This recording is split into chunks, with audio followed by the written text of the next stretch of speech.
Kematian yang tinggi di Indonesia menjadi sorotan seiring dengan lonjakan kasus yang sangat signifikan di masa penerapan PPKM darurat.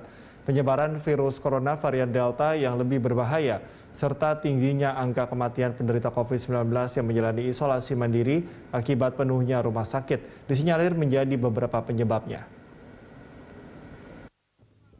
Angka kematian penderita COVID-19 di Indonesia melonjak dalam beberapa pekan terakhir hingga menjadi sorotan WHO.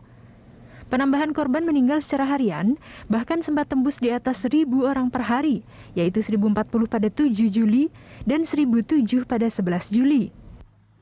Lonjakan kasus yang memicu penuhnya rumah sakit di berbagai daerah disebut Ikatan Dokter Indonesia menjadi salah satu faktor penyebabnya.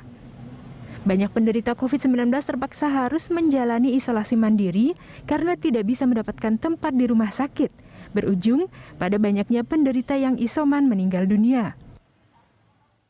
Fakta di lapangan sudah banyak rumah sakit, baik rumah sakit pemerintah maupun rumah sakit swasta itu sudah melampaui 100% tempat tidurnya. Karena setiap kita berusaha mencarikan kamar itu pasti tidak mendapatkan, dan antrinya itu bukan hanya belasan, bisa puluhan orang yang antri di UGD, yang bahkan di tenda-tenda atau di lorong-lorong itu yang sehingga banyak orang juga yang terpaksa sebenarnya harus dirawat, kemudian melakukan isoman.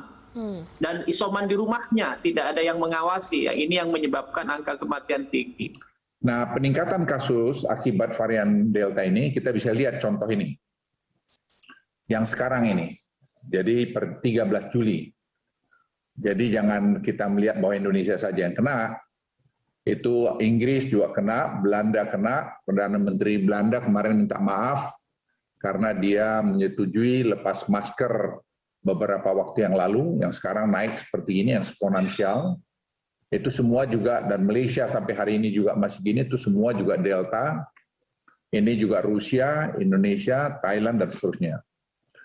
Amerika sendiri sekarang juga terjadi kenaikan luar biasa.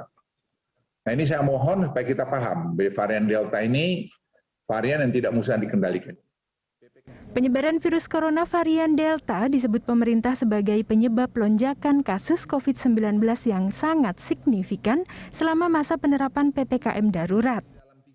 Koordinator PPKM Darurat Jawa dan Bali, yang juga Menteri Koordinator Bidang Kemaritiman dan Investasi Luhut Binsar Panjaitan, menyebut hasil studi menunjukkan bahwa varian Delta mampu menurunkan efikasi seluruh jenis vaksin.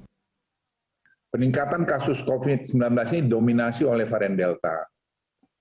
Nah, kalau kita lihat yang kanan yang marun ini, itulah dia. Jadi hampir semua sekarang di Jawa ini, kalau nggak boleh saya katakan ya semua, itu dikontrol oleh varian Delta, di mana varian Delta ini menurut yang saya baca, itu lebih hampir atau sekitar 6 kali lebih cepat dari varian Alpha atau yang PPKM atau PSBB 1 dengan PSBB 2. Sejak masa penerapan PPKM darurat pada 3 Juli 2021, dalam jangka waktu 13 hari hingga 15 Juli, angka kematian penderita COVID-19 telah bertambah lebih dari 10.000 orang. Dari total 60.027 korban meninggal per 3 Juli, menjadi 70.192 orang meninggal per 15 Juli 2021. Tingkat kematian akibat COVID-19 di Indonesia per 15 Juli tercatat 2,57%. Tim Liputan Berita 1, Jakarta.